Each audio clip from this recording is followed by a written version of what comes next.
Hola, buenas tardes. Ahora sí recibimos sonido, ¿verdad? Buenas tardes y bienvenidos una tarde más a las clases prácticas de los entrenamientos de Elite en Forest de Isabel Nogales. Hemos tenido algunos problemas técnicos a la hora de acceder a la plataforma, pero bueno, creo que ya están solventados, ya estoy dentro y creo que tenemos buen audio, tenemos vídeo también, tenemos imagen. Solamente ha sido problema de acceso, parece, ¿verdad? Lo demás funciona perfectamente. Bueno, funciona, ya me quedo más tranquila. Me vais a permitir un segundo y ya comenzamos la clase. Listo. Bueno, habéis visto que os estoy compartiendo una... No he puesto, no se ve qué activo es, ¿vale?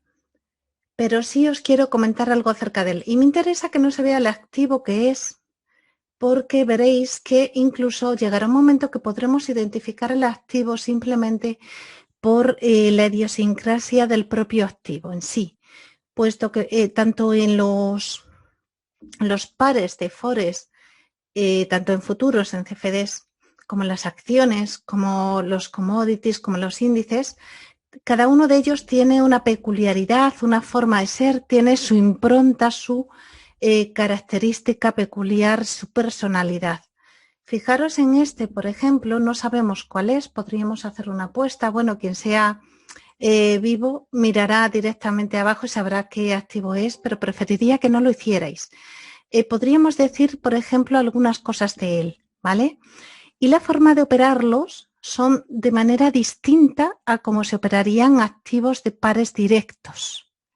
Directos me refiero a pares que están cruzados con el dólar, en los que al ser una moneda predominante en la mayoría de lo que es la negociación industrial a nivel mundial, pues tiene una gran preponderancia, aparte de que en la conferencia de Bretton Woods, allá por el 47, fue cuando iniciaron con el patrón oro respecto a lo que era el dólar americano y lo cambiaron a lo que era la flotación de monedas, lo que era en el 70 y tantos ya pasó a lo que era la flotación entre pares, dando el valor de una moneda el otro valor con el que se cruzaba. En este caso, como digo, cuando se inició esa conferencia se decidió que el par principal que tenía mayor solvencia económica era el dólar americano y ese estaba respaldado por el patrón oro, por el gold standard.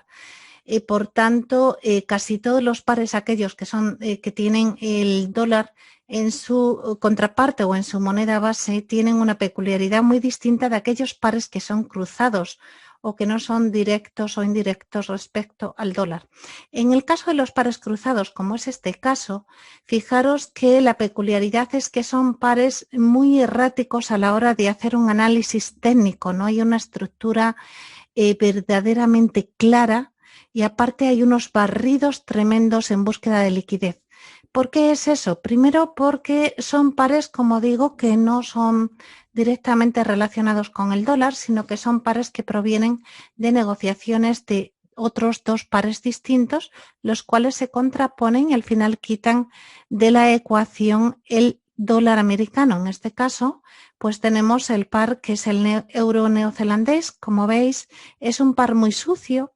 Su característica por sucio llamo engorroso, tiene mucho ruido, no tiene una estructura técnica clara, pero a pesar de ello se negocia y puede llegar a producir estructuras con cierta fiabilidad a la hora de ejecutar algún tipo de trading de estilo chartista o de análisis técnico. Acordaros que el chartismo serían las figuras, el análisis técnico además englobaría todos aquellos indicadores y todas aquellas estadísticas previas que pudiéramos graficar y que generaran patrones reconocibles por parte del ser humano. Aparte los indicadores que se basarían en detalles cuantitativos de lo pasado históricamente, es decir, analizarían datos y esos datos nos darían y nos extrapolarían características que se marcarían en una serie de indicadores que nos ayudarían a la decisión. No obstante, como digo, al ser negociados también se les aplica la estructura de análisis técnico y de chartismo, pero fundamentalmente la dinámica con estos pares no va a ser tanto encontrar la figura, aunque sí que las hay. Por ejemplo, aquí tenemos un doble suelo que posteriormente dio, si lo dibujamos, que posteriormente dio lo que fue su patrón de devolución, quizá un poquito más, lo estoy haciendo a ojo, pero fijaros prácticamente cómo dio su devolución. Aquí igualmente tenemos el doble suelo con un patrón más sucio que el típico que nos daría un par mucho más técnico, que lógicamente también igualmente después de su rotura nos dio su devolución en un tiempo posterior. Y así sucesivamente podemos encontrar hombros, cabeza, hombros, que también le tenemos esa figura aquí, aunque sea mucho más errática y formada no tan limpiamente como en otros pares, sino en base a estructuras mucho más erráticas, en las que no siempre se detectan las cabezas por encima de los hombros, a veces están en los mismos niveles, y posteriormente tenemos inclusive barridos a causa de esa búsqueda de liquidez en esos pares. Pero no obstante, igualmente, una vez producido prácticamente una figura distorsionada, también nos da esa base de análisis chartista, esa base de análisis técnico, como sería pues la distancia aproximada entre hombro, cabeza, hombro, la línea del cuello y tal. En estos casos, como os digo, la figura no nos va a dar una imagen clara ni cristalina, como puede ser un par técnico. Entonces, ¿cómo lo vamos a operar? Evidentemente lo vamos a operar por roturas de niveles de liquidez. Principalmente nos vamos a amparar en eso. Si además encontramos, si sabemos detectar una figura en un periodo importante a partir de H1, H4, principalmente en diario, de tipo técnico, pues ya sabéis que las figuras de chartismo siempre es conveniente vigilarlas en técnico, entonces ahí también le podremos dar a esa figura cierta fiabilidad, pero como os digo, la devolución por parte del mercado no va a ser tan limpia ni tan cristalina como puede ser en un par técnico como el euro dólar, la libra dólar, el dólar yen, el dólar franco suizo. Aún así, como digo, cada uno de estos pares que son cruzados, aunque tienden a regresar a los valores medios y por eso tanto ruido que tenemos, es conveniente para negociarlos, hacerlos en pequeño siempre, para detectar dónde están los niveles de liquidez previos inmediatamente a la izquierda, y también sería conveniente tanto utilizar estructuras de patrones de líneas de kernel o indicadores de volatilidad como puede ser unas Bollinger Bands con diferentes ay, ¿cómo se llama esto? Que se me olvida ahora la palabra, desviaciones típicas. Fijaros que las Bollinger Bands tienen una determinada desviación típica por defecto, pero podríamos añadirle además valores de Bollinger Bands, donde las tenemos, de Bollinger Bands, que aunque se utilizan también en tendencial, se consideran tendencial, aplican muy bien en mercados que son oscilaciones en retornos a valores medios, principalmente por la búsqueda de liquidez.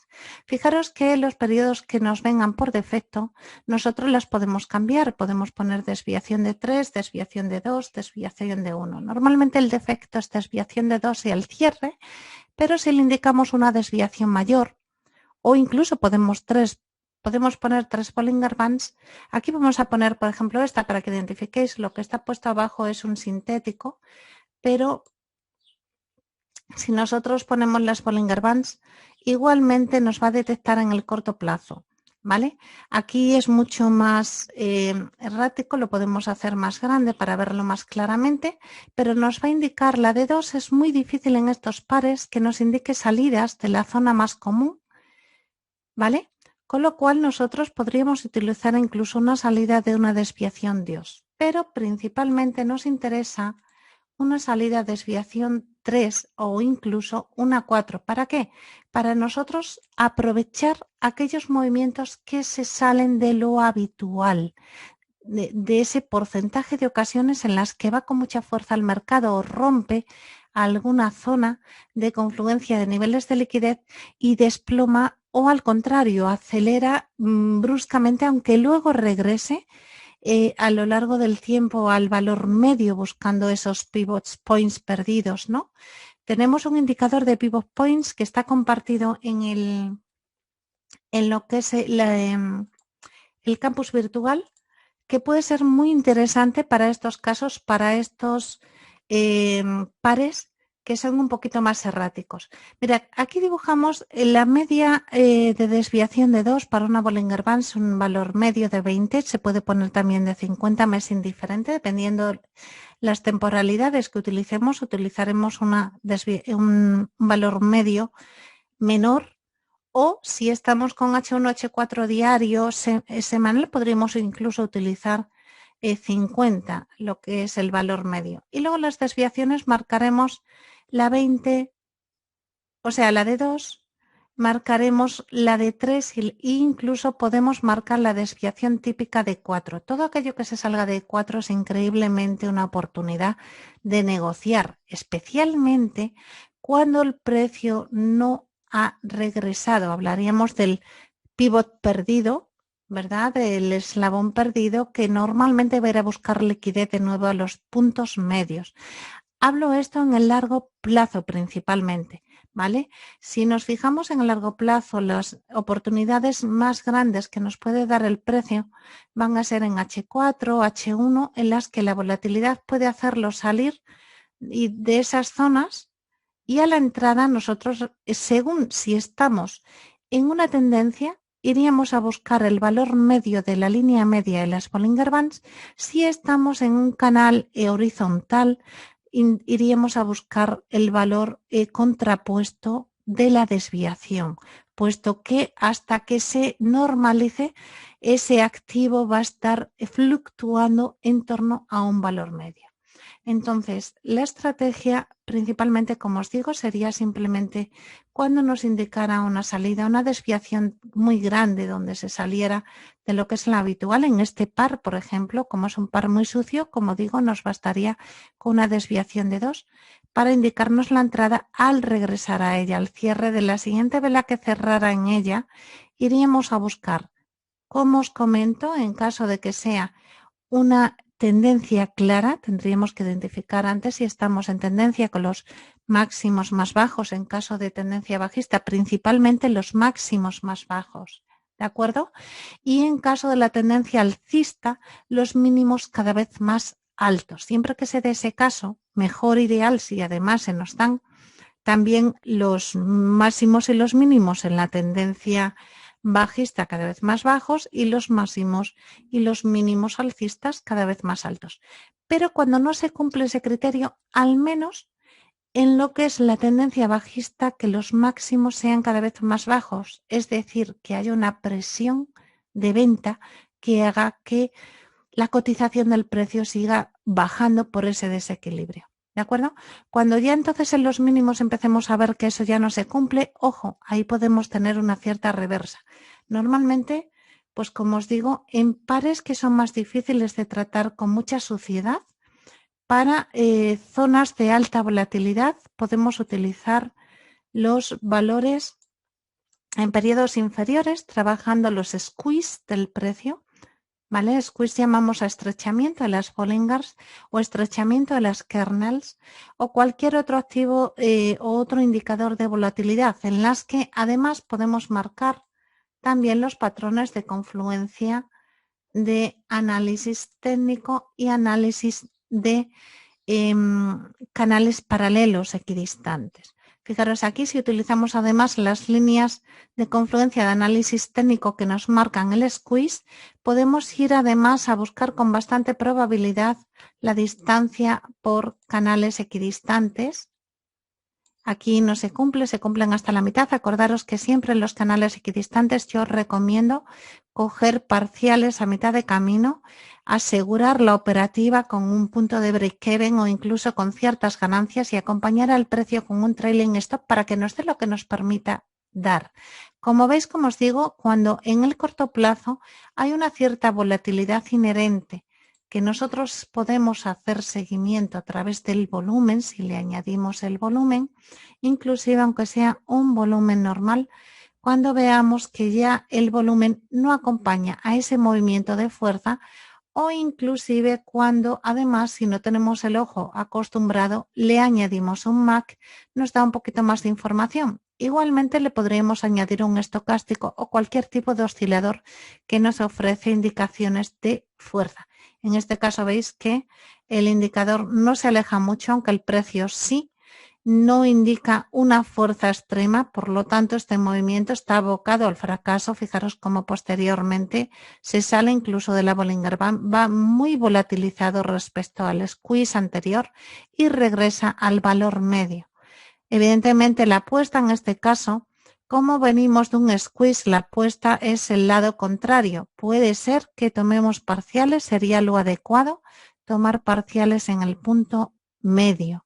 ¿Vale? Tomar parciales en el punto medio, y si la operativa de venta, podemos cogerla de compra aprovechando este indicador de canales equidistantes, y si solamente utilizáramos lo que es la volatilidad extrema para lo que venía haciendo el mercado antes, aprovecharíamos la salida de esas desviaciones del precio respecto al valor medio. Fijaros que aquí el valor medio era muy corto, muy poquita cantidad de desviación. De repente se desvía por un movimiento de momentum, de impulso desaforado, además acompañado por volumen, que puede iniciar una nueva tendencia, pero se agota. Fijaros, el volumen se agota. Vemos que se desvía de lo habitual exageradamente. Si lo habitual es esto, de repente vemos que se nos sale de nuestros valores habituales. Por tanto, lo más normal es que ese movimiento de impulso desfallezca en un momento dado. Lo podemos comparar a través del volumen, lo podemos comparar a través de indicadores de divergencias, en este caso bajista. Por parte del MAC, aquí no se consideran, apenas tuvo una fuerza suficiente como para formarlo, ¿vale? Y entonces entrar, como os digo, inicialmente hasta el punto medio.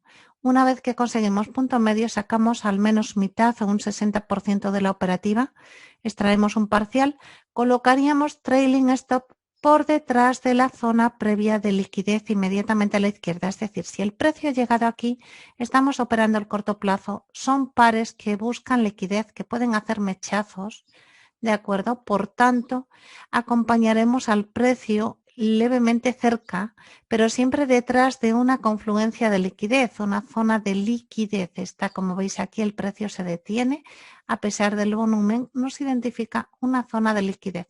Nuestro stop loss por delante de la entrada, ya poniendo la posición en punto de break-even o al menos de ganancias. Cogemos parcial, la otra la aseguramos y ya tenemos un riesgo cero para esta operativa. Seguiremos la operación si vemos que no nos ha echado, que fijaros cómo busca la liquidez de los stops. ¿Lo veis ahí claramente? Se ve, ¿verdad? Cómo busca no solo una sola vez, busca varias ocasiones más esa liquidez de los stops que se pondrían en el corto plazo en el último nivel de liquidez. Lo más seguro es ponerlo un par de ellos niveles de liquidez anteriores. Si eso coincide además con algún máximo del día anterior, con un cierre de mercado del día anterior o cualquier otro indicador pivot point o cualquier otro indicador importante a nivel mensual, semanal, trimestral, me da igual, pues mucho más seguro, pero si no, en el corto plazo. Fijaros, como digo, cómo este par es muy sucio y va buscando liquidez constantemente. Aquí colocaríamos los stops, no se hubiera sacado, por tanto nosotros no entraríamos más en esa operación. ¿Hasta cuándo? Hasta que veamos que rompe y rompe con cierto volumen. Si rompe con cierto volumen y es una lectura clara de la rotura, sí podríamos entrar nuevamente a la venta hasta el siguiente nivel de liquidez, que sería la Bollinger Band externa, que indica que por media y por habitual el porcentaje de las últimas 20 sesiones en esa zona es un valor medio donde se han cerrado la mayoría de las operaciones, independientemente de este movimiento que generó volatilidad. Podemos apoyarlo, como digo, también si tenemos algunas confluencias, como puede ser, por ejemplo, pues en este caso, la parte inferior de ese soporte resistencia o esas líneas de liquidez, de mayor liquidez que nos había identificado el precio, ¿no? Lógicamente ahí no saldríamos, ahí confluyen dos. ¿Y cuándo volvemos a entrar? Pues evidentemente no entramos. Tenemos esta salida, no es una salida brusca, no es una salida acompañada de volumen, no es una salida con volatilidad, pero nos indica una cosa. Regresó al valor medio, no ha roto los niveles anteriores.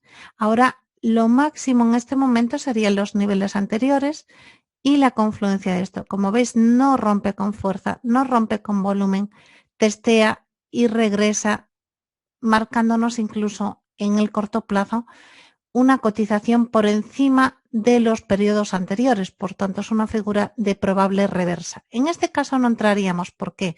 Porque nos está identificando que el movimiento, al habernos dado el 100% de este movimiento de retroceso, el movimiento de impulso se ha perdido. Por tanto, entrar al alza sería para llegar hasta este punto nada más y no interesa entrar aquí porque no compensa la relación riesgo-beneficio poniendo nuestro stop por debajo de esas zonas de liquidez. Fijaros cómo busca nuevamente liquidez el mercado, ¿no?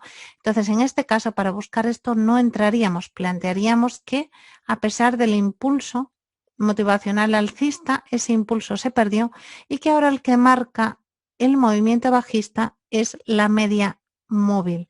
Es decir, que sí quizá podríamos, viendo que hay bastantes ventas a través de las mechas, identificando que no supera la liquidez anterior, en este caso de la Bollinger Bands, que se utiliza a nivel técnico por parte de muchos operadores que utilizan el análisis técnico y no la supera y cierra generando una vela de tipo interna con mechas superiores por debajo de una media móvil de 20, porque esto no deja de ser una media móvil de 20, en la que normalmente los intercambios de corto plazo del institucional suelen tener lugar por parte de grandes corporaciones bancarias, por ejemplo, la 20 y la 21 se utilizan mucho en el corto plazo.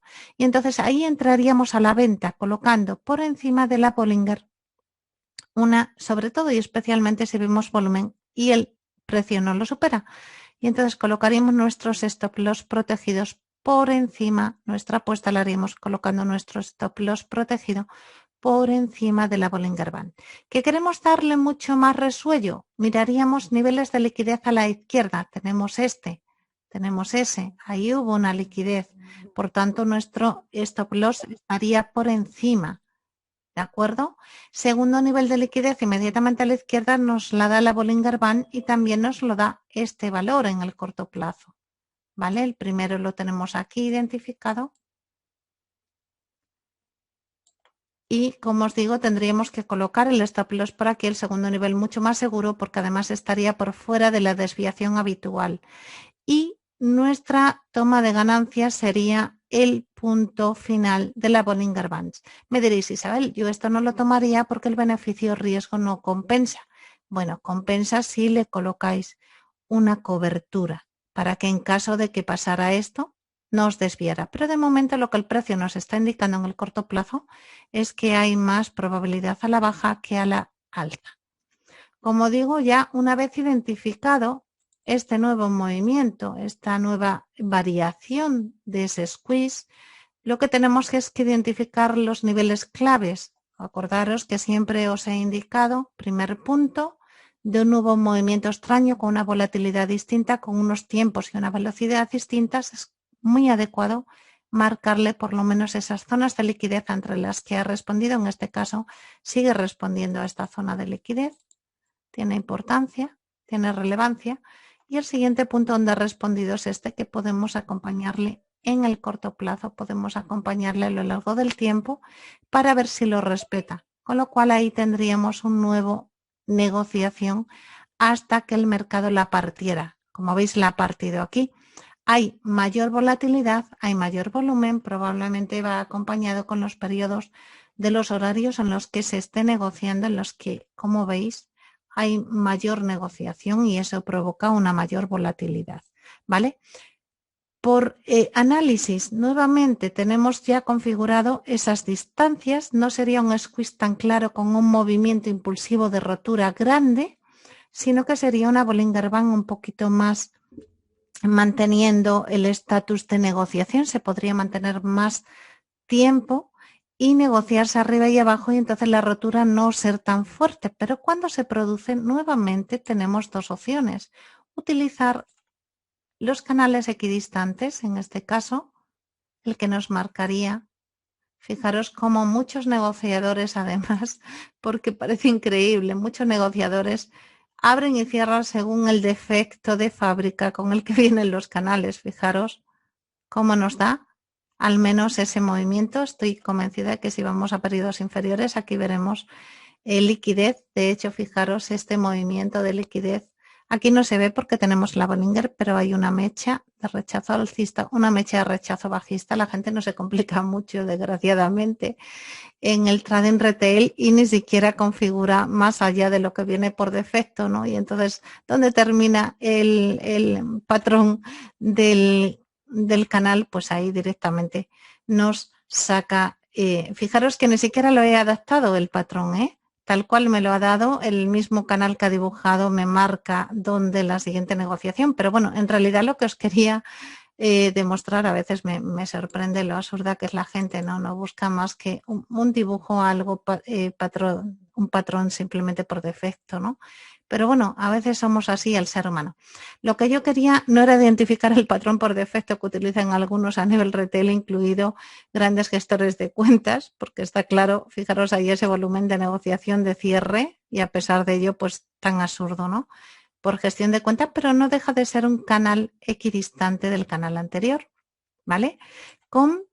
Lógicamente, cuando rompa, este se os hubiera ido, salvo que vayamos a un periodo de M5, M1, y ahí sí a lo mejor lo podríamos tomar, ¿vale? Si nosotros queremos optimizar las entradas, tenemos que irnos a periodos inferiores. Entonces, simplemente ahí veríamos, incluso en M1, esa rotura, ¿vale? Que ya no son de figuras, como os decía, fijaros con qué, no sé si lo veis claramente, cuánta negociación, cuánto ruido de mercado, en realidad ruido es búsqueda de liquidez aquí. Vamos a ver si conseguimos encontrar el punto donde, fijaros aquí, qué barbaridad, qué noticia bien aprovechada para apuntar a compras, ¿no? Durante la caída del precio. A veces nos regala dinero el mercado si somos capaces de verlo, ¿no? A ver si encuentro el punto. A ver si encuentro el punto. No sé si, no me he fijado porque en este no se ve. Hay veces que a mí me gusta ver el precio claramente sin saber ni la hora que es para ir identificando y en este no se ve.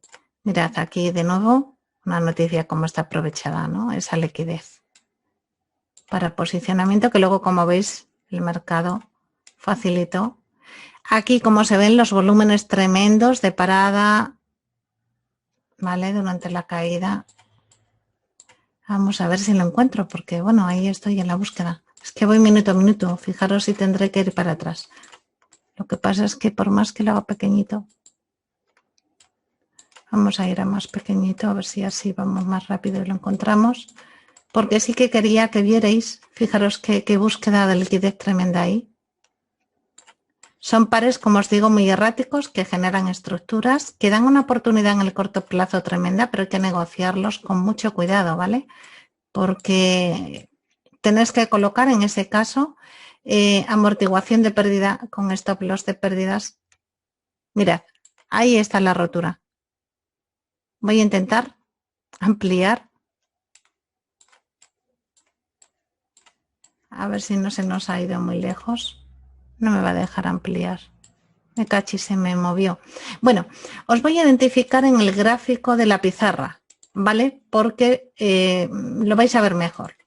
Fijaros que estábamos en el medio plazo, 15 minutos, y luego nos ha roto así. Y fijaros con qué fuerza ha roto. Ha hecho una búsqueda de liquidez bestial. Ha hecho así. Es decir, ha regresado a valores previos porque ha habido una desviación tremenda. Este par es muy habitual eso. ¿Qué ocurre? Que nosotros en un periodo más largo lo que vemos es un velón y creemos que ese balón va acompañado de una bestialidad de ventas y no, como veis, ese movimiento de regresión al valor medio, ¿vale? Entonces, como os digo, en los pares que no son pares directos o que no son pares negociados, que provienen de pares indirectos, en los que, en este caso, por ejemplo, el euro dólar ha sido cruzado con el neozelandés, ¿vale? Y en ese sentido es el que nos ha dado el par, ¿no? Como tal, euro neozelandés. Entonces son pares muy erráticos, son pares tremendamente erráticos. Búsqueda de liquidez, siempre estos movimientos. La única manera de salvarse de esos movimientos de búsqueda de liquidez y de regresiones a valores previos en los que a veces nos puede hacer esto, buscando esa liquidez en el corto plazo, es utilizar o bien herramientas de cobertura con un análisis muy estructural de largo plazo, semanal o mensual, y colocar coberturas. ¿Por qué? Porque podemos vernos atrapados en unas ventas por aquí y si lo hacemos a corto plazo que nos suelte aquí para luego seguir cayendo. Sin embargo, si nosotros vemos que tenemos unas ventas y tenemos, dígase, una línea de tendencia o un trimestral de cierre de posiciones de cobertura de opciones donde se haya negociado previamente durante mucho tiempo y haya generado estructuras importantes. Y hago esto para que se vean los manchones de tinta que yo identifico tan fácilmente y que quiero que vosotros identifiquéis hasta desde el móvil, ¿vale? Porque no siempre en una caída se ve, en un periodo largo como es este, no siempre se ve que la negociación vino así.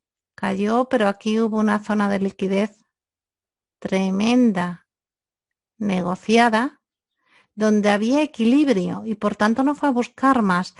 Me refiero a que había equilibrio, que había una liquidez total de venta y de compras en ese nivel como para no necesitar el mercado ir a otros niveles de cotización, ni por encima ni por debajo. Entonces, claro, si encontramos esos niveles tan tremendos y los encontramos, por ejemplo, aquí, ¿dónde creéis que si previamente aquí se negoció, dónde creéis que va a ir el precio cuando se desvía mucho? Va a ir a buscar los niveles anteriores donde puede negociar. Fijaros que si se desvía mucho al alza por una noticia o se desvía mucho a la baja por una noticia, esa noticia se termina. Y aquí no hay negociación. Si pusiéramos clústeres de velas, pues con, por ejemplo, los programas SOFA o con el programa en NinjaTrader, la plataforma que a veces nos identifica también clúster de velas, veríamos que la máxima negociación se nos había dado aquí. Entonces el valor al que va a regresar el precio, aunque se desvíe por la volatilidad, va a ser luego ahí.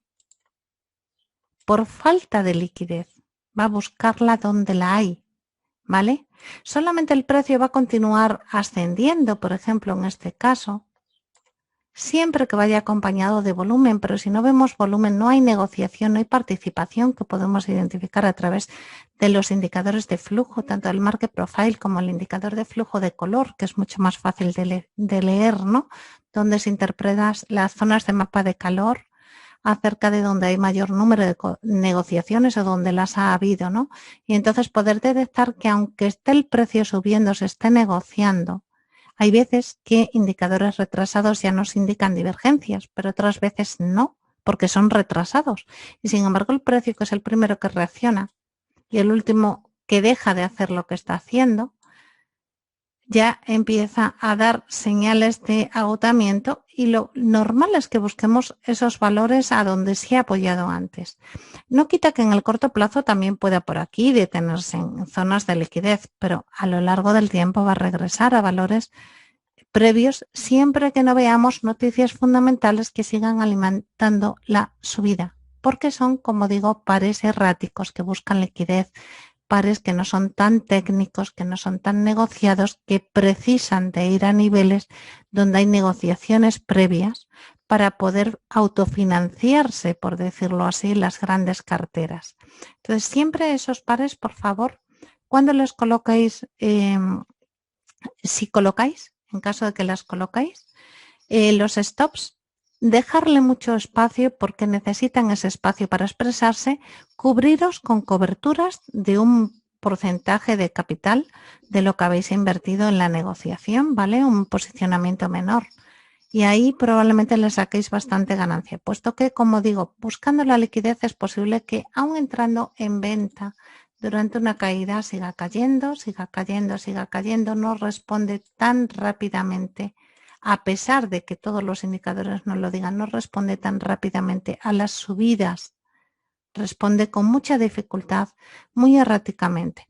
Vamos a ver en el gráfico cómo es así tal cual os lo comento. Nos vamos a un H1, por ejemplo. Voy a quitar todos los indicadores que pueda, porque ahora lo que quiero es que os centréis en el precio. Este le voy a dejar. Como digo, es un de mi amigo Gran Gerard, es un indicador basado en lo que es las de kernel, ¿vale? De tendencias FX. Gran Gerard, buen lector del lenguaje del precio. Y vemos esos movimientos, como os decía, impulsivos, seguidos de movimientos erráticos en búsqueda de liquidez. Normalmente regresan a los valores previos donde se negoció en el largo plazo. No sé si lo podemos identificar a través de alguna figura para que lo veáis más claro, si a lo mejor el ojo no está entrenado, ¿verdad? También puede servir mucho, si no este indicador casi prácticamente para tenerlo tenéis que tener o contacto directo con alguno de Gerard, o bien simplemente las Bollinger Bands os podría valer, lo único poniéndole periodos más largos, ¿vale? Sobre todo para identificar grandes movimientos que puedan darnos retornos más grandes y permitir ese ruido, ¿no? Y como digo, cualquier indicador, cualquiera, no hace falta que sea este sintético generado para cursos que son de 2 meses o de 3 semanas y que cuestan 3.000 euros y que no aportan mucho más que indicar esa volatilidad y esa búsqueda de liquidez, ¿vale? Pero, como siempre, observarlo una vez y otro, como ese tipo de activo idiosincráticamente lleva la búsqueda de liquidez. Una y otra vez. Sube, búsqueda de liquidez. Baja, búsqueda de liquidez. En el corto y en el largo plazo. La veamos donde la veamos, con lo cual nos podemos identificar los niveles claves donde hubo giro. Y en este caso no los marcaremos con líneas, puesto que son zonas, veis lo errático que es el precio, tanto en el largo como en el corto plazo. Entonces, los indicadores primeros que utilizaremos serán los periodos y las zonas de mayor confluencia de operaciones que generan estructura, y posteriormente en el largo plazo nos aprovecharemos de aquellos indicadores de volatilidad, como digo, kernels, como puedo decir tridente de Andrews, como puedo decir con retorno al valor medio, como puedo decir el Mise Point de Rob Booker, como puedo decir cualquier indicador de pivot points semanal, mensual, en caso de que estéis en H1, H4, o incluso las Bollinger Bands en periodos desde M30, H1 e inferiores. Las Bollinger Bands con varias desviaciones os puede servir. Y en este caso, aparte de la búsqueda de liquidez, lo que también sería muy interesante, muy interesante, habiendo analizado la línea directriz, la estructural, normalmente para periodos largos la de 200, ¿de acuerdo? Para periodos medios de tiempo, para lo que es un swing, podríamos identificar la de 50 que viene por defecto, o la de 20 también que puede venir por defecto. Para periodos cortos, la Bollinger Bands basada en 5, 3 y desviaciones típicas de 3, por ejemplo. Todo aquello que sobresalga de una desviación mayor, en este caso fijaros que tenemos 2 desviaciones en este indicador sintético, en el que tiene en cuenta el ADX y tiene en cuenta también la volatilidad. Como os digo, es sintético, ¿vale? Pero no es necesario pagar dinero por tener un indicador sintético. Cualquier indicador de volatilidad nos lo puede dar igual, me da igual que se llame Parabolic SAR o que se llame Bollinger Bands, que se llame tridente de Andrews, que no dejaría de ser un indicador de un canal equidistante donde hay liquidez en los niveles extremos y al nivel del 50% de Fibonacci de ese canal es el tridente, ¿no? Es la línea media del tridente. Cualquiera de ellos en estos pares da bastante buen resultado.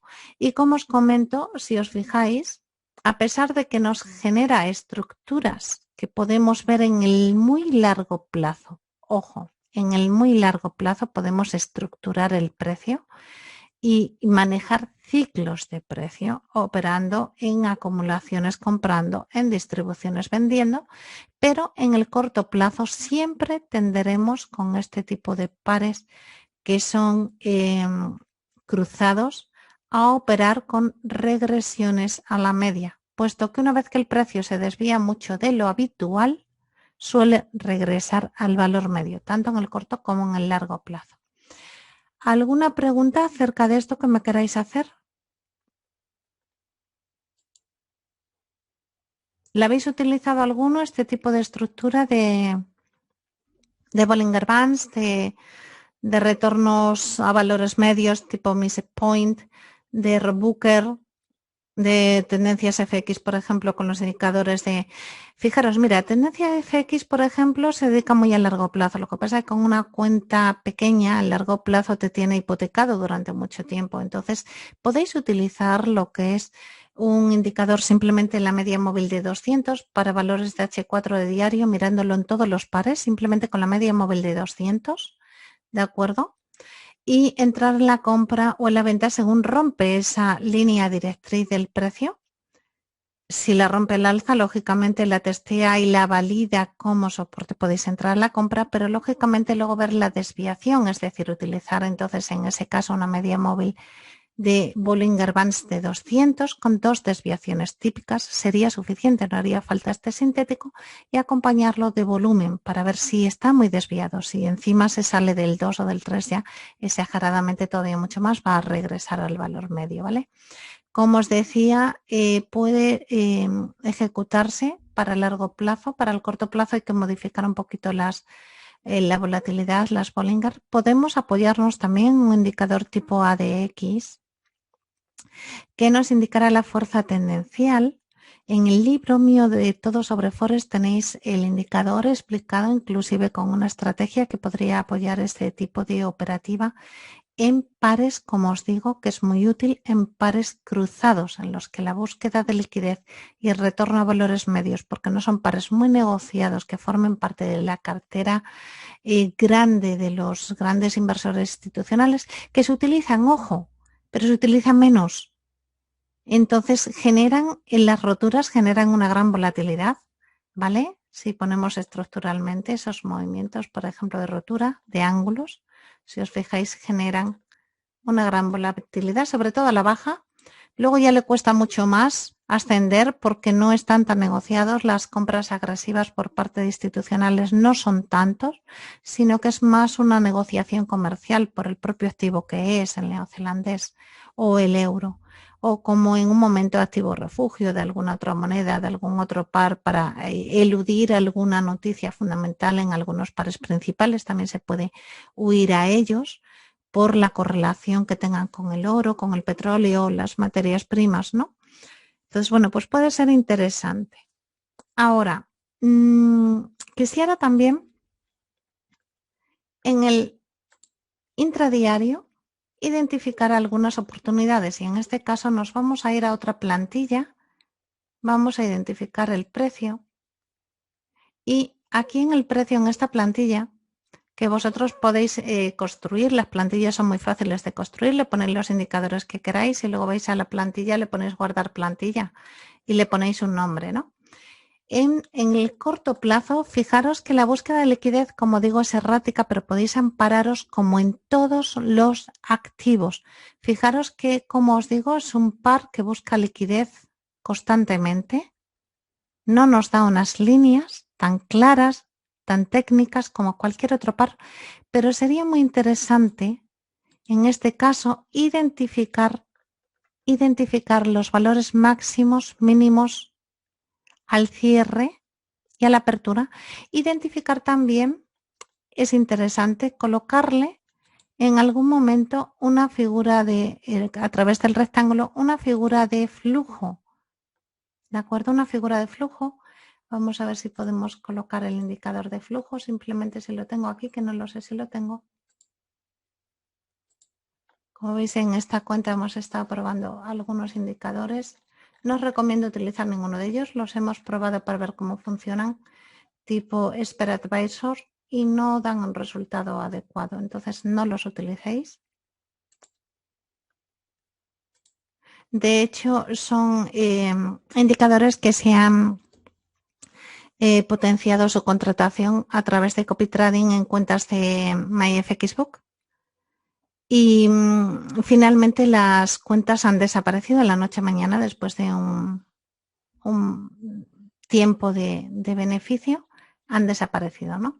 Entonces, si alguno se fija en ellas, pues que no sepáis que porque estén ahí no significa que Isabel las esté utilizando, ¿no? Isabel las puede testear por petición de algunos alumnos o por petición de algunos compañeros o algunas personas, y yo no soy dada a, ni siquiera recomiendo la utilización de indicadores expertos, ¿vale? Robots. ¿Por qué?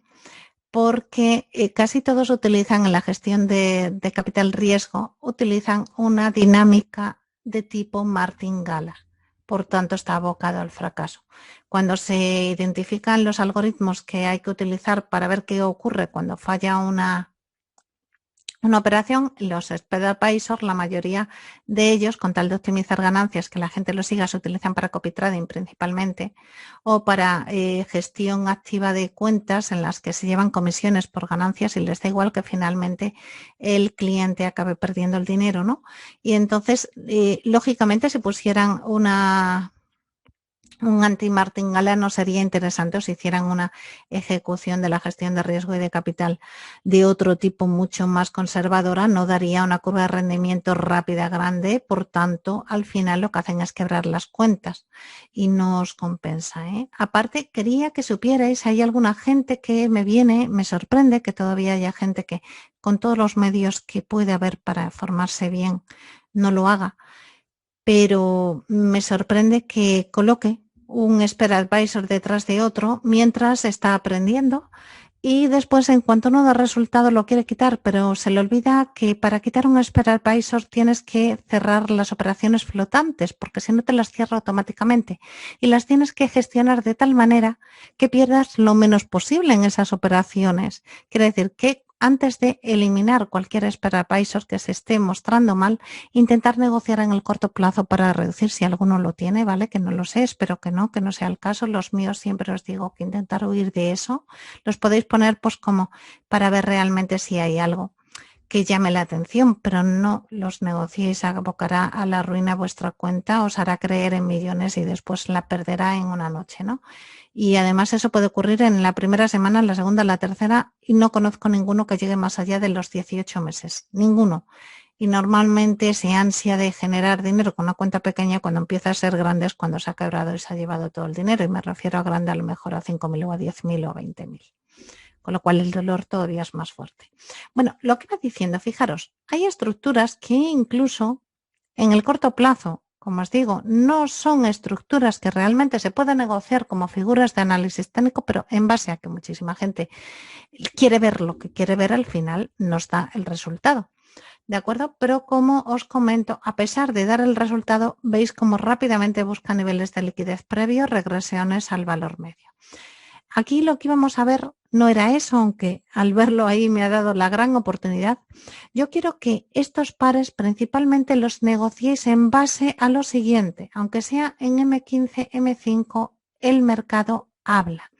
Marcar siempre los niveles claves previos, los días anteriores, las semanas anteriores, ¿vale? Si estamos cerca de alguna línea que se nos pueda escapar de largo plazo de análisis técnico, también marcarla, pero si no me bastaría con niveles de negociación de días previos, un par de días previos para colocar los stop loss, tener en cuenta que vamos a hacer intradiarios y sobre todo el cierre. El cierre, ¿cómo es el día? Si el día es neutro, si el día es alcista o si el día es bajista. ¿A qué llamo que el día sea neutro? Por ejemplo, esto es un día neutro. A pesar de que hubiéramos podido negociar en el corto plazo, fijaros cómo hace ese barrido cada vez más amplio para liquidar todas las posiciones en busca de liquidez en esa zona. Esa es una zona que podemos identificar para que próximamente el precio la teste. ¿De acuerdo? Como os decía, utilizaríamos el indicador de flujo, principalmente el de flujo, si queréis también el indicador de Market Profile, en caso de que me resulte más limpio el indicador de flujo, ¿vale? ¿Qué identificaremos en él? Cuando el precio encontremos una zona de acumulación o encontremos una zona de distribución. En el caso de la acumulación el precio no baja más, en el caso de la distribución el precio no sube más, es decir, se pierde ya lo que es el pensamiento tendencial de que esto va a seguir subiendo, o se están liquidando órdenes grandes que identificaremos a través del volumen, ¿vale? Y entonces el precio es más difícil que pueda seguir subiendo, ¿vale? A través de los volúmenes podemos identificar los grandes bloques de órdenes de los institucionales, o bien a través de la estructura del precio, la negociación del resto de los participantes. Entonces, lo que quiero deciros es, si podemos identificar en los días previos los niveles de liquidez que ha habido, no solamente por estructura. Fijaros que si yo identifico aquí el día previo, nada más tengo esto. Pero es muy interesante identificar los niveles claves del día previo donde el precio puede ir a buscar liquidez. Veis que ahí lo hemos identificado. Este sería el punto al que probablemente regresaría, salvo que siga habiendo una presión bajista, que identificaríamos a través del volumen. Vamos a ver si el volumen acompaña esta caída. No la acompaña, hay un volumen muy grande de caída, pero luego no se sostiene en el tiempo. Vemos ahí unos volúmenes grandes, pero la negociación es muy errática y vemos movimientos además estructurales, ¿vale? Y aquí vemos en los mínimos, podemos ir comparando mínimos con máximos realmente si hay una negociación más vendedora o más compradora, que es la que nos va a delimitar si esto tiene una posibilidad mayor en el corto plazo de regresar en ese mismo día o por el contrario va a seguir rompiendo a la baja. ¿Vale? Acordaros que los movimientos verdaderos son movimientos acompañados de volumen, de incrementos de volumen. Identificamos también a qué se va a enfrentar el precio cuando llega a estos niveles. Si nosotros identificamos zonas de... Se me va a marcar un indicador de flujo en este nivel, ¿vale? Zonas en las que simplemente vemos una gran negociación y vemos que el precio empieza a llegar a ellas, lógicamente que le cueste trabajo seguir bajando a pesar de la presión de venta que tenemos y que vemos aquí. Pero lo que os iba a indicar y lo que os iba a hablar, aunque me ha dado la oportunidad de hablar de esto, no es eso de ver el valor inmediatamente a la izquierda, que siempre es lo que os recomiendo, sino cómo nosotros negociamos, cómo nosotros valoramos. Fijaros que si nosotros a estas horas estamos planteando el movimiento del día siguiente, por ejemplo, el movimiento del día de hoy sería al cierre de mercado mínimos, rotura de mínimos, rotura de máximos, saldría de esa zona de día neutral. Empieza el mercado aquí, pero rompe los máximos, rompe el cierre del día al alza, podríamos hablar de un día probablemente alcista. Si por el contrario rompe a la baja, o rompen los mínimos de ese día, podríamos hablar de que este día cabría la posibilidad de que fuera bajista. Entonces, sí buscaríamos a la rotura esos niveles previos inmediatamente donde el precio se podría detener para optimizar nuestra salida en el corto plazo. Ahora, si vemos que el mercado no sale de esa zona, sigue siendo un día neutral, no entraríamos a la compra ni al alza ni a la baja, nos iríamos a periodos muy cortos de tiempo, escalparíamos en niveles de liquidez, donde da igual hacia dónde le demos, porque va a volver a valores medios, puesto que es un par, como os digo, que es un par cruzado, que normalmente busca liquidez en el corto plazo, ¿lo veis? Cuánto errático va arriba y abajo a largo plazo, regresando a valores medios, generando muchos niveles de horizontalidad del precio, ¿no? En respecto a un valor medio principal donde más se negocia. En el caso de que queramos ver ¿Por qué ha pasado esto? Si va acompañado de volumen y no somos capaces de verlo o no, porque vemos ahí un volumen muy grande, pero ahora vamos a identificarlo a través del indicador de flujo. Vemos el volumen, pero no sabemos si es un volumen comprador-vendedor o es una falta de liquidez, lo que hace que esto vaya a buscar los niveles siguientes donde se puede negociar. Entonces, en ese caso, volvemos otra vez a nuestro indicador de flujo. Y en el día de hoy colocamos otro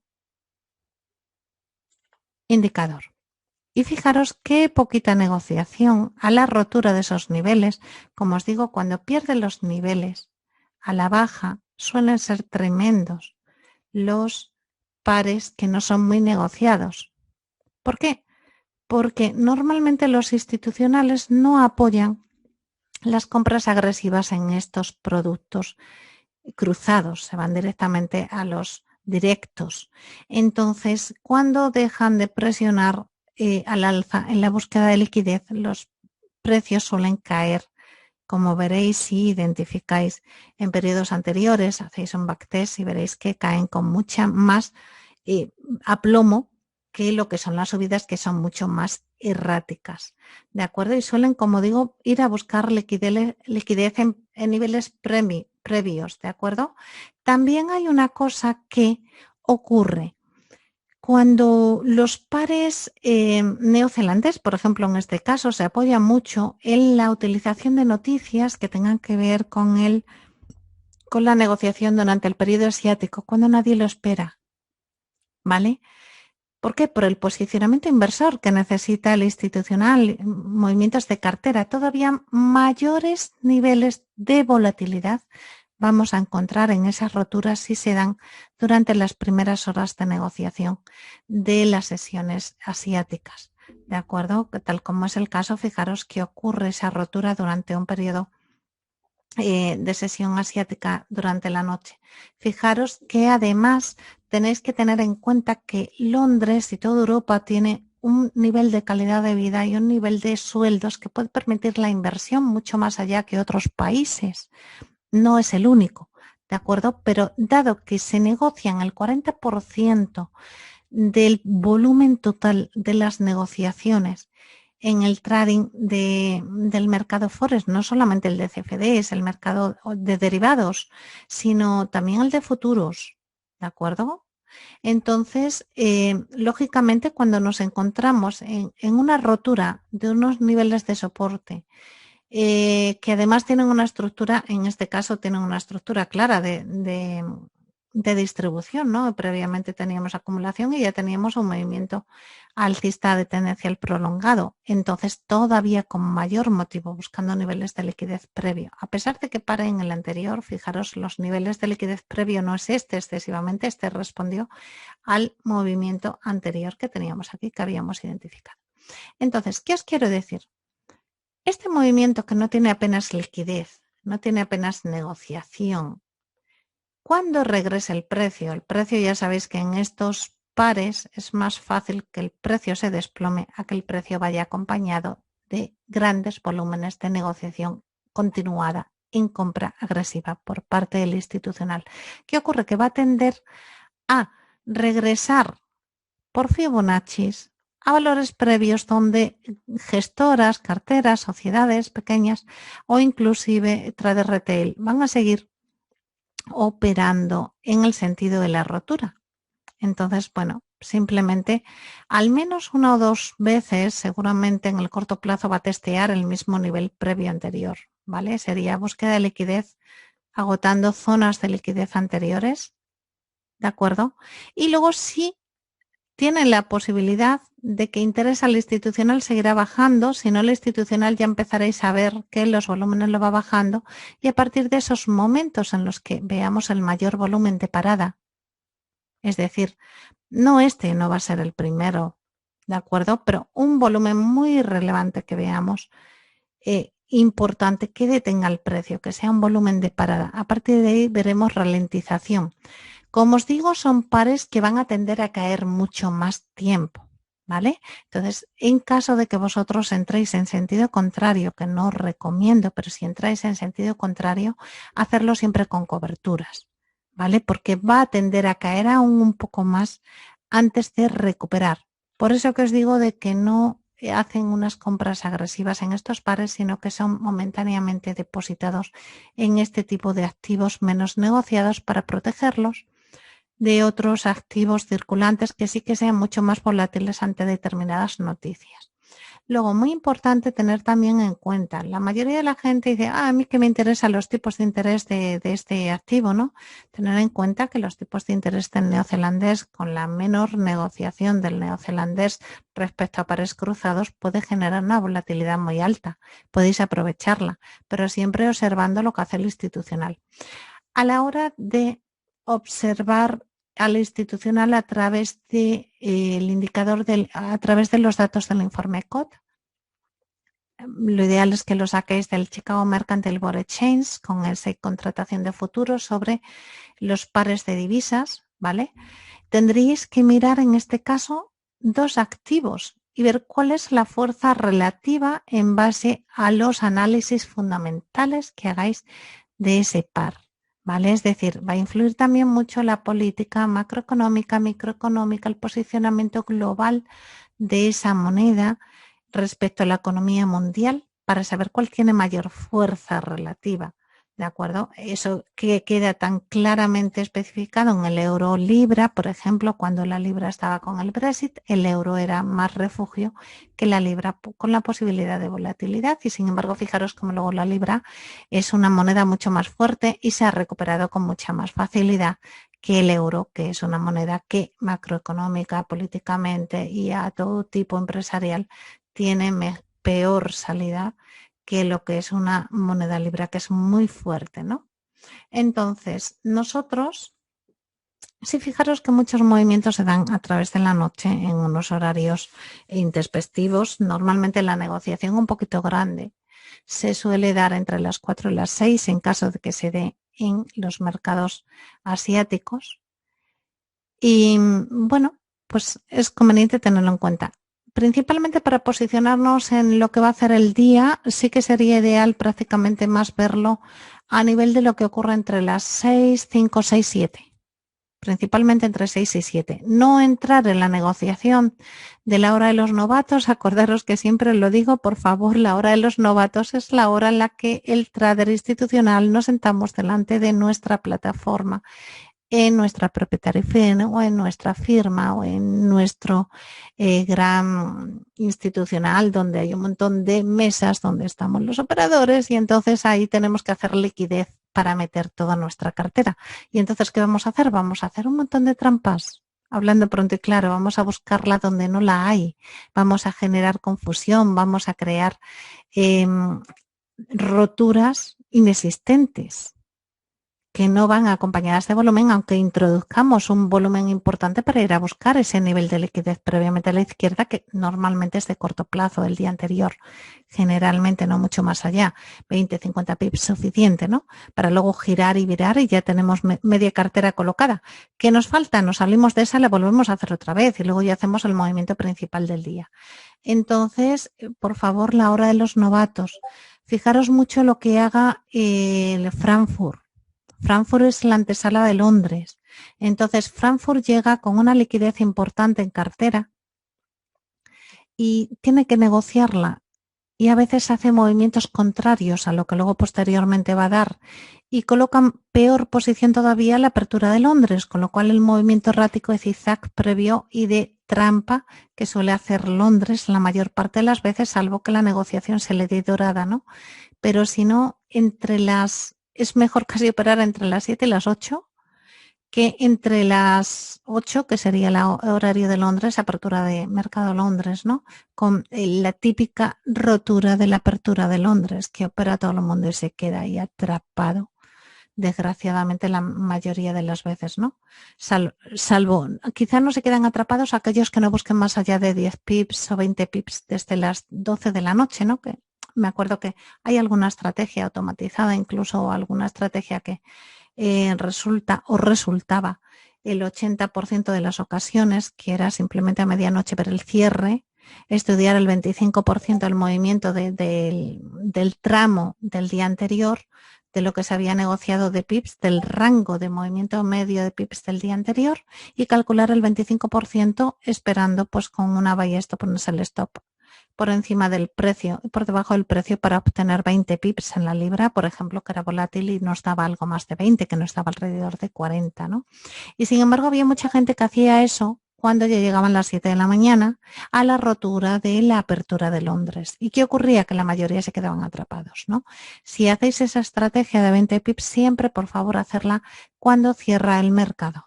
Cuando cierra el mercado americano el día anterior, con el cierre del mercado y con el rango de volatilidad, es decir, la cantidad de pips que se haya recorrido en un día y principalmente en pares muy técnicos que vayan apoyados por volumen, porque si no os puede ocurrir como esto, búsqueda de liquidez, que os quedéis en el punto medio y no vayáis a ningún lado.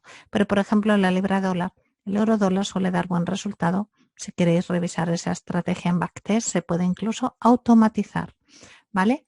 Como os digo, es simplemente coger una vela de diario y ver dónde termina, cuál es el rango que movió de precios, ¿de acuerdo?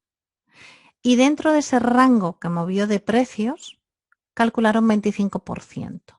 Respecto al precio de cierre, colocar unos cuantos pips para evitar entradas fallidas, ¿vale? Unos cuantos pips arriba y unos cuantos pips abajo, normalmente un 3%, por encima de un 3% del rango de cierre del día, pues colocaríamos una buy stop en caso de compra, una sell stop en caso de venta. Si además tenemos identificado lo que es la negociación de largo plazo, ciclo de precio, pues todavía mucho mejor, ¿no?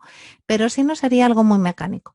Una buy stop, salida 20 pips. Si podéis, negociáis unos lotajes en los que podáis a la medida del 50% de ese criterio saliros con ganancias, sino simplemente dejáis la operación. Cuando os levantáis, los que sois europeos, cuando os levantáis por la mañana, muchas de ellas os habrán dado ya positivos, habrán cerrado.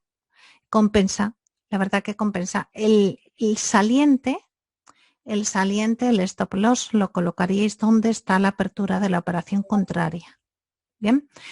¿Cuándo únicamente no nos daría resultado eso? Cuando nosotros veamos en la sesión asiática que los precios, es decir, si te levantas un poco antes, te levantas a las 4 y ves que tienen una gran volatilidad en la sesión asiática, que ya ha podido mover los precios y que ha desconfigurado esa estrategia del 25% del día anterior, pues entonces lógicamente ese día no operas, quitas tus entradas si no te las ha tocado y te esperas a ver por dónde va el día, porque puede ser que ya no haga falta que sea un día tendencial, sino bastará con ser un día neutral.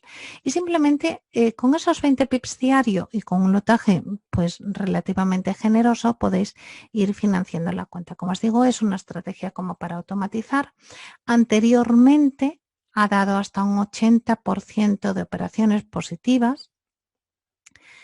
Y normalmente en los pares, como digo, negociados volátiles y directos, en los que al menos reparta en torno a los 40 pips o por encima de los 40 pips. A lo mejor si lo hacéis en el euro, que suele girar cada 20 pips en el intradiario, pues puede ser que no os dé si es un día neutral, ¿no?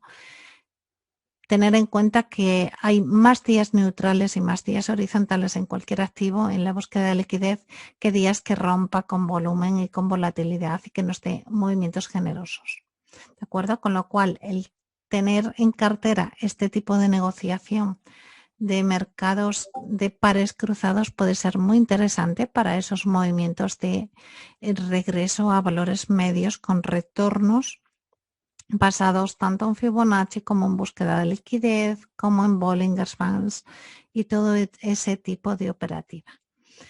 Como os digo, cuando operemos en el corto plazo, y esto sirve, y con eso ya terminaríamos la clase, y esto sirve para cualquier par, el indicar la zona de máxima confluencia, el POC, en caso de que utilicemos el Market Profile, en la que hubo mayor número de órdenes, en los días previos nos va a indicar la dificultad que tenga el precio de alcanzar esos niveles o regresar a ellos. ¿Vale? Lo miraríamos por día. Al cierre, a la apertura, máximo mínimo nos iría indicando cuál es el punto de mayor dificultad que tendría el precio en atravesar cuando llegara a él. Fijaros que si nosotros estamos viendo que a pesar de que aquí no hay nada, cuando llegue el precio aquí va a tener una dificultad, no hace falta que pongamos aquí nuestra salida, la colocaremos aquí. Si nosotros estamos negociando al alza, la colocaríamos aquí. Tenemos también en cuenta niveles previos que tengamos inmediatamente a la izquierda, que esto puede haber sido una noticia que tumbara esta liquidez con la suficiente volumen, pero que con un volumen normal, cuando llegue a ella, puede dificultar, con lo cual también las marcaríamos. Pero negociaríamos en base a roturas de niveles de liquidez previo. Y siempre lo ideal es hacerlo en el sentido que nos va indicando el precio. Aquí es muy claro, el precio va cayendo. Lo más probable es que además de este volumen tan grande, aunque vaya perdiendo velocidad, nos dé una nueva venta a la rotura de este nivel de negociación. ¿Lo veis claro? ¿Alguna duda? Sería muy conveniente, además de esto, ver el ciclo del precio donde estaríamos. Puede ser interesante para compras. Lógicamente, esas caídas de corto plazo van a tener menos recorrido, ¿eh? Sería interesante identificarlo en el corto plazo donde estamos, ¿vale? Mucho más recorrido si en el largo plazo donde estamos en los ciclos de precio. Mucho más recorrido tendrá, por ejemplo, estas ventas si estamos en un ciclo de precio ya después de una tendencia prolongada alcista y después de una distribución, y es nuestra primera caída del precio. Podemos apostar por muchas más caídas antes de que al institucional le interese financiarse con esta moneda de modo económico, ¿no? Y sobre todo teniendo en cuenta que no se negocian agresivamente a la compra los pares cruzados, sino que son temporalmente utilizados por las carteras para rotación de activos y luego volvemos a lo que es los pares o los activos en los que estemos trabajando de manera habitual y que sean con mucha más posibilidad de liquidez que un par cruzado. ¿Preguntas? En caso de que no tenéis preguntas, os comentaré. En caso de que no tengáis preguntas sobre esto, os comentaré que creo que en esta próxima semana vamos a tener el enlace en la escuela para aquellos que quieran abrir y aprovechar la beca donada por parte de las CPA que ofrece la casa broker que tenemos acuerdo en Australia y que es una casa broker ECN, redes de comunicación electrónica. STP significa procesamiento directo al mercado y con 11 proveedores de liquidez, entre ellos algunos de los más grandes proveedores de liquidez, con lo cual el volumen es bastante representativo de lo que hace el mercado. Y al ser procesamiento directo al mercado sin mesa de negociación, no nos da la contrapartida al broker, nos da mayores opciones de liquidez y es mucho más limpio y más transparente la negociación. ¿Preguntas acerca de esto? ¿Tenemos alguna? ¿Algo que no veáis claro? Más o menos yo creo que lo he intentado hacer sencillo para que entendáis cuál sería la negociación intradiaria. Niveles de stop siempre. Cuando veamos esas roturas de los días previos, niveles de stop como mínimo, ojo, en el corto plazo por encima de los que nos identifique el flujo de órdenes. Si tenemos además que generan estructuras por falta de negociación, aquí por ejemplo, o por exceso de liquidez, en este caso es por falta de negociación, ¿vale? En el corto plazo agotó la negociación y vino a niveles previos, ¿no? En este día. Entonces, si queremos asegurarla un poquito más, la ponemos estructuralmente, en este caso aquí, si hubiéramos entrado a la venta. Aquí, en este caso, si entramos a la venta nuevamente, porque estamos viendo en el corto plazo dónde están los volúmenes, dónde va la velocidad del precio. Es verdad que no está disminuyendo, está entrando en una pausa grande, importante, pero es posible que en este primer movimiento no nos dé ya el retroceso al ser un par cruzado y en caso de que rompa estos niveles, vaya a buscar siguiente nivel de liquidez. ¿Cuál es el siguiente nivel de liquidez si esto que tenemos es un eslabón perdido? Pues el siguiente nivel de liquidez nos lo tiene que dar inmediatamente a la izquierda lo que haya hecho el precio. Nos vamos para acá, estamos aquí. Fijaros que si continuamos, aquí estará un soporte que ya fue un poquito superado en el corto plazo, pero se está negociando ahí. Pero principalmente a la dificultad que se va a encontrar es esta tremenda. ¿Que nosotros queremos ver en el largo plazo esa gran dificultad? ¿Qué haremos si no tenemos acostumbrado el ojo? Pues nuevamente colocar un rectángulo, en este caso lo colocaríamos desde aquí, que es el nivel máximo de estructura del precio donde se ha negociado una acumulación, y lo que haría sería o bien hasta la zona donde hemos negociado, o bien nos daría mucha más información toda la estructura hasta la subida. ¿Por qué? Porque nos va a identificar también, dado que no tenemos nada en varios días cercano al tiempo, nos va a estructurar también en el caso de la subida, en qué sitio se le va a dificultar al precio. Fijaros aquí, no es el POC, pero no sé si se cortará la imagen o se bloqueará, espero que no. Pero toda esa zona, por ejemplo, aunque no es el nivel máximo de contrastación de órdenes que identifica el POC, aquí tenemos el POC identificado. En el corto plazo, esta sería la salida estructural. En esta zona puede negociar. Como me gusta el Market Profile. Mira, si vosotros identificáis el Market Profile con el volumen y con la estructura del precio, tenéis unas negociaciones tremendas.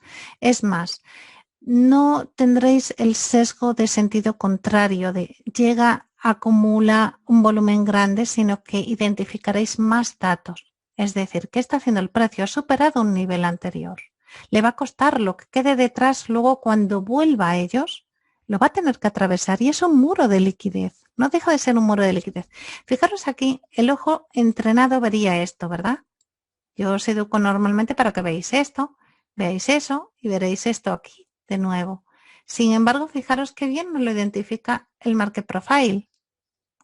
El Market Profile lo que nos va a hacer es el precio se va a detener en los niveles previos anteriores a la izquierda de liquidez. ¿Que tenemos un móvil y no podemos poner Market Profile? Bueno, fijaros qué manchones de tinta. Algunos han generado estructura.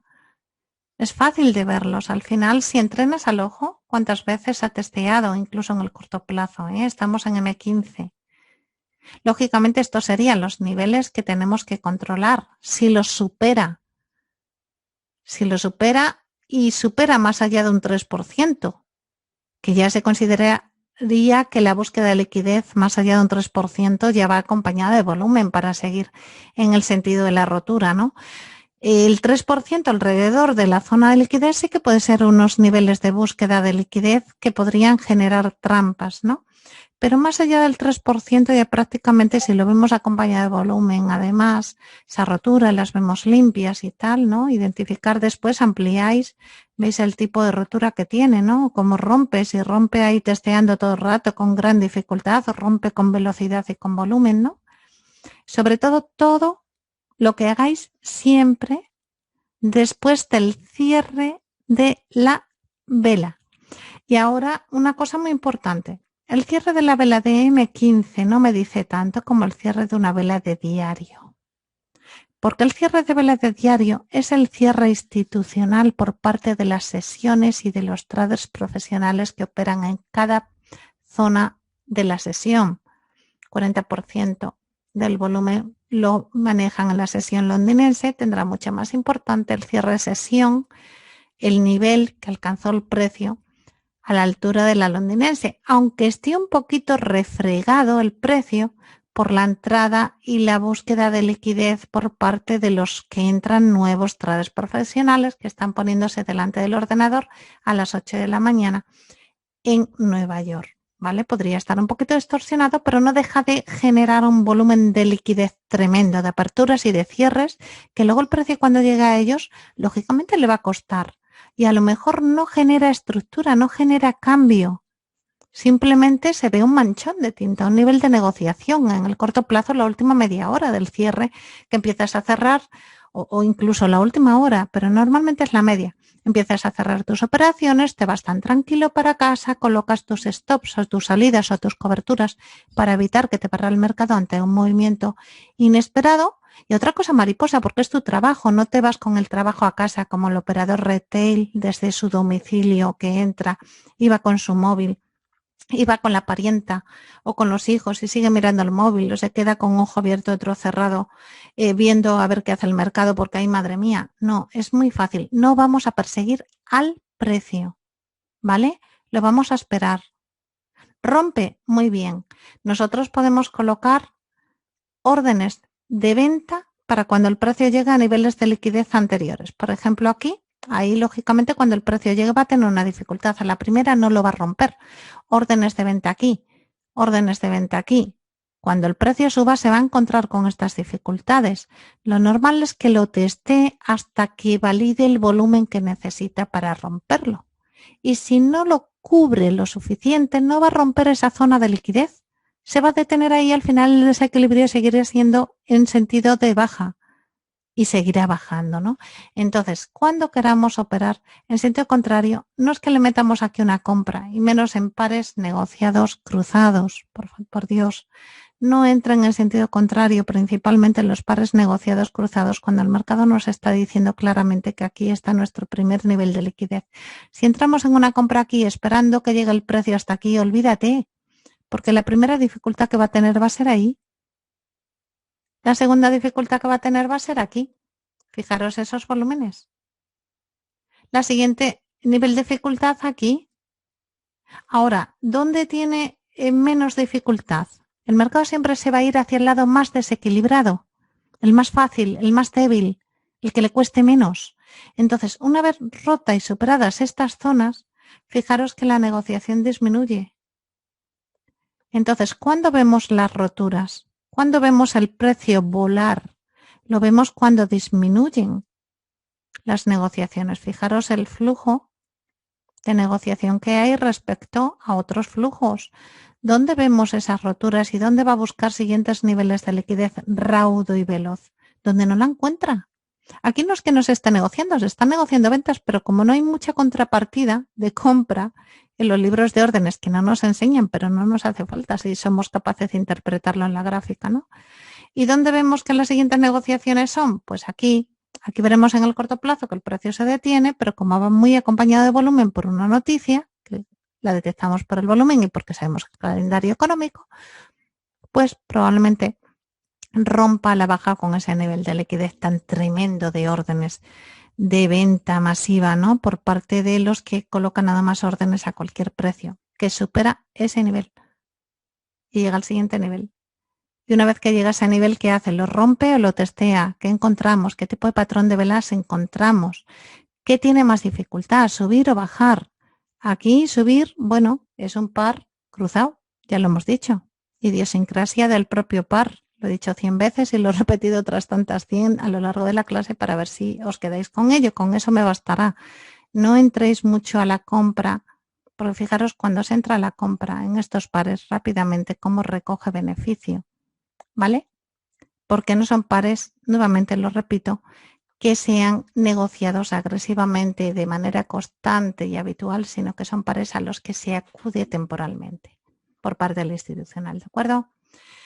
Bueno, chicos, pues y chicas, si hay alguna, no me he fijado quiénes estáis en la sala. Espero que me acompañéis el próximo miércoles. Espero que os haya gustado también la clase, que os haya aportado valor. Sería conveniente si a lo mejor no le veis la entrada, pero sí que identifiquéis los niveles claves haciendo algún ejercicio en vuestra plataforma con los indicadores que os hemos ofrecido en la escuela, sobre todo para identificar esos niveles, ese POC, ver lo que hace el precio, cuando lo supera, cuando va hasta el nivel siguiente, dónde se va deteniendo, cuánto volumen precisa ese activo o ese par para poder girar el precio y cuántas veces lo necesita, ¿no? Porque eso genera un patrón, no un patrón tan claro como un hombro, cabeza, hombro, ¿de acuerdo? Podéis verlo también a través de las estructuras que hemos visto en otras clases de doble suelo, doble techo, clímax, falla. Sobre todo la falla nos da mucha información y la trampa. ¿Vale? Acordaros, también está en el libro de todo sobre Forex, teoría y práctica, por si lo queréis ver y darle un repasito. Y muchas gracias por haberme acompañado. Un saludo y buenas tardes.